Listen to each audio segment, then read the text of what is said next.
मित्रांनो, तुम्हाला माहिती आहे का? जर डॉक्टर बाबासाहेब आंबेडकर नसते, तर आज आपल्या देशातील लाखो लोकांना शिक्षणाचा, मतदानाचा आणि सन्मानाचा अधिकार मिळाला असता का? विचार करा.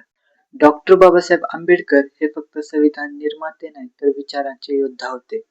त्यांनी जन्माला येतानाच जात-पात, अन्याय आणि विषमता याला स्वीकारलं, पण जगाला दाखवून दिलं की शिक्षणच हे सर्वात मोठं शास्त्र आहे.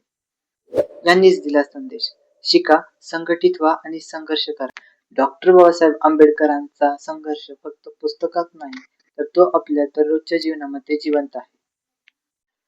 विचार करा, जर डॉक्टर बाबासाहेब आंबेडकरांनी हार मानली असती, तर आज आपण कोणत्या अंधारात अडकलो असतो. यांनी फक्त आपल्याला हक्कच नाही, तर एक जबाबदारी दिलेली आहे, समतेसाठी लढत राहण्याची. जर तुम्ही पण डॉक्टर बाबासाहेब आंबेडकरांना मानता, तर हा व्हिडिओ लाईक करा, मित्रांसोबत शेअर करा आणि कमेंटमध्ये लिहा जय भीम.